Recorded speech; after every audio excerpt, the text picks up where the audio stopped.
Hey guys, welcome back to the Crap Kitchen and another episode of Cook You Bastards, the grilled cheese sandwich. You know, probably a childhood favorite, and it's even gotten kind of hip lately. But how do you make a good one, right? How do you get it so that the cheese inside is nice and melty, the outside's not burned? Well, here we go. Here's my system, all right? I developed this as a young boy, and it served me well. So start with some kind of decent bread, right? Don't use crap.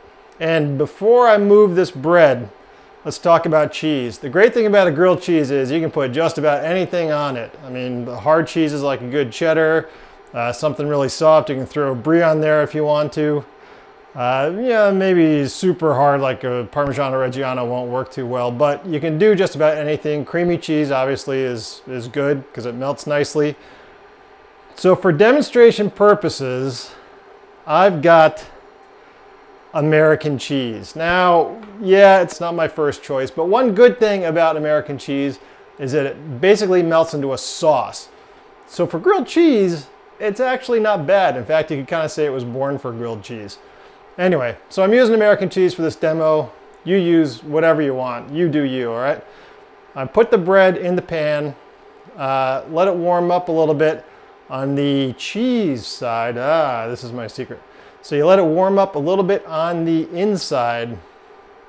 Meanwhile, I'm gonna get some nice butter here.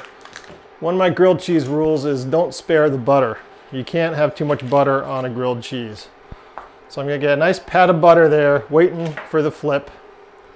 And once that feels pretty hot, which it does, it's gonna flip that guy over, throw my cheese on there. All that steam is going to get this cheese melty. Take your other piece of bread, take the hot side, boop, right on top. And then just let her go. So now the cheese is already melting in the middle. And the outside is getting nice and toasty. Oh, we need some more butter for the other side. I'm telling you, when I say butter on my grilled cheese, I mean I want that bread soaked all the way through. And you just can't worry about such things. There we go. That's already starting to look pretty good. And the nice thing is, because the inside's hot, the cheese is melting too, so you don't have to worry about burning your bread and having unmelted cheese. There's nothing worse than a grilled cheese than unmelted cheese. And I'll be honest with you, this is one of my late night favorites. I get home from work, I gotta make something to eat real quick. Don't wanna make a lot of noise, don't wanna waste a lot of time. Whip one of these bad boys up and I'm set. Plus, couple bottles of liquid bread. And you keep flipping it so you don't burn anything. And so it gets a nice crust, right? I don't want the outside to be soft, I want it to be crusty. And that butter is really going to go a long way towards helping that. Crank this guy up a little bit. Oh yeah, that's looking primo. Bread-wise, I mean, sourdough, that goes well with pretty much any creamy cheese. It's got a little tang to it, so that's nice.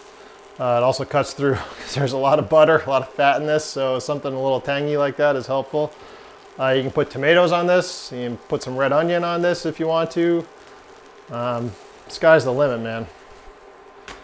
And don't be afraid of the cheese seeping out and getting crusty on the pan, because that's really good too. I mean, people don't love grilled cheese, don't understand how good that part is. And this is looking just about done.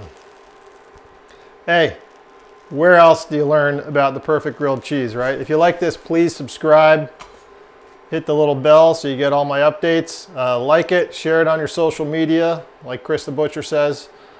And let's keep this party rolling on. All right, that's done.